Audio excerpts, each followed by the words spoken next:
Now, DA leader John Steenhuisen denies the party has a deployment committee. The official opposition says it will apply for a contempt of court application at the Constitutional Court tomorrow if the ANC fails to give all documents of its deployment policy. Steenhuisen says the party will appeal the North Gauteng High Court decision dismissing their application to have the ANC deployment declared unconstitutional. Now, Steenhuisen refutes allegations by former DA Midvaal Mayor Bongani Baloyi, alleging the party has a deployment policy.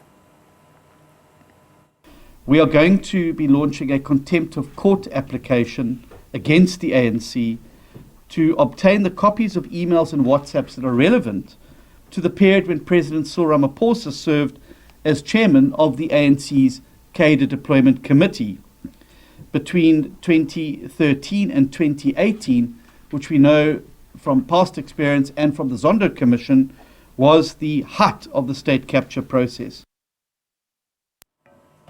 All right, now let's get analysis from political analyst Thobani Zikalala. Thobani, good afternoon and thank you very much for your time.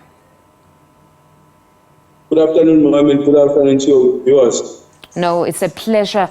It's a pleasure to have you with us. Now, as expected by some, the DA has decided to launch an application now to actually challenge the decision by the ANC to redact parts of their documents or specific information which they say hinders them from actually making head or tail of the documents. Talk to us about this decision that we heard today.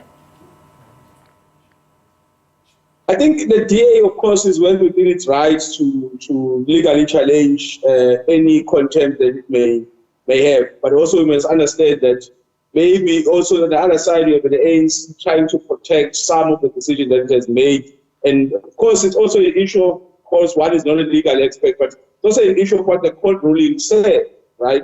And for me, the crux of the matter is whether or not the demonization of the Cadre deployment policy is founded, right, politically in other words. I mean, if you have a DA almost throwing what's called stones from a glass house because of the idea that there has been leaders of the very same party coming out and saying, but the DA itself engages in almost a similar process. It may not call it Cadre deployment, but the DA engaging in a similar process where it screens candidates of particular positions and be able to make decisions on which to support for appointment.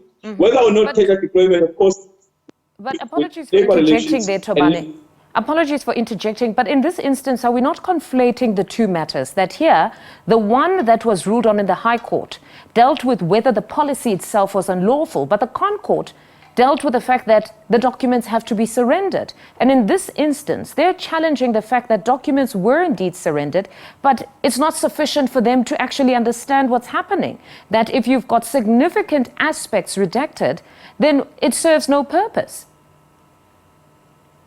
Of course, I would agree with that position that says if the court decision is that surrender all documents to make sure that all information carried and decisions made by the deployment committee of the ANC are able to be seen and scrutinized, then all well and good, the ANC should surrender such documents. The ANC should make sure that it complies with the ruling of the court.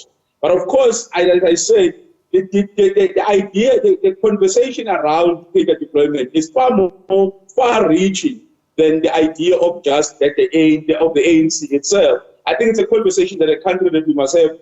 Of course, with the ANC having complied with what the court has given them, the courts have pronounced themselves. In that instance, the courts have pronounced themselves, at least the High Court, that for now it doesn't believe that the DA has a strong case around finding that particular policy to be unconstitutional or unlawful.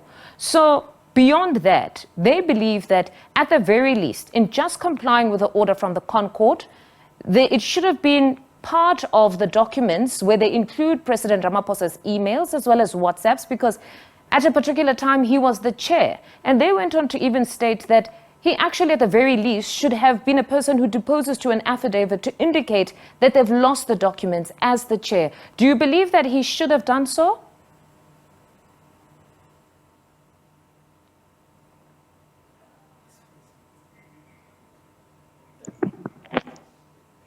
Hello? Hello, Thobani. I don't know if you heard my question. I had a technical issue, a technical problem. My network was not working. I couldn't hear you. All right, Thobani, I was asking that in the fact that the DA has stated that the ANC failed to include President Ramaphosa's emails as well as the WhatsApps from the time when he was still chairman of the deployment committee, they felt that at the very least he should have deposed to an affidavit indicating that they misplaced the documents, specifically in his capacity as chair. Are you of the view that this should have been done? I mean, the confines of whatever the ANC does should be confined to what the court decides. If the court decided that all documents must be furnished to the DA and all relating correspondence to the deployment processes of the ANC must be given. But another thing that someone else may say, but then you are now infringing on the issue of the privacy of the president, because the issue is then what if it has the court made a decision that says if private conversations that the president had, and if that's the case, the ANC and the president of the ANC must simply comply if they have nothing to hide in terms of their deployment process. Mm-hmm. And then broadly speaking, it's been said that this cadre deployment case is now part of the DA's campaign. Is it honestly a good strategy for the DA to continue and pursue this cadre deployment issue?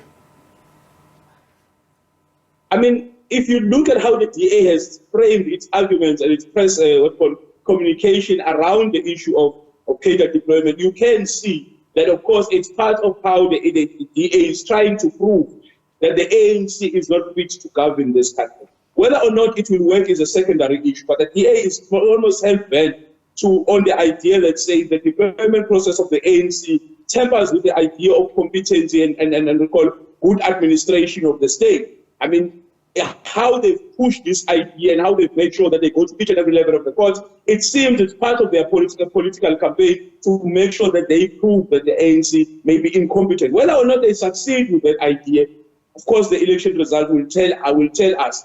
But it seems that it's a very important tool that they put as part of how they are going to contest this election.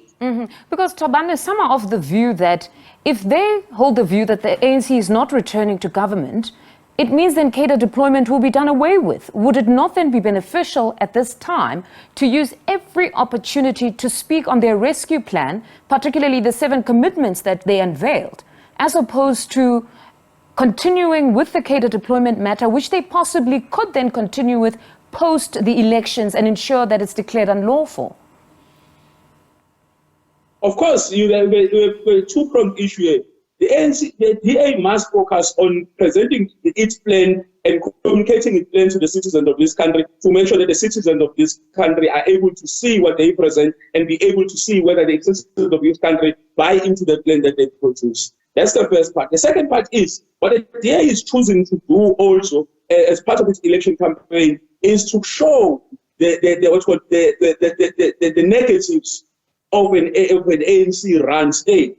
And this is what I think they focus more. This is what most opposition parties sometimes make a mistake of focusing more on. I agree with you that the DA must focus more of its energy of presenting what its alternative plan for the state of South Africa is. But on the other side, the DA has chosen to also include why it is wrong to continue for the South African public to continue to vote for the ANC. And I think part of what the work that it's doing in court around the cadre deployment policy is part of that project. All right. Thobani, thank you very much for your time this afternoon. That was political analyst Thobani Zikalala.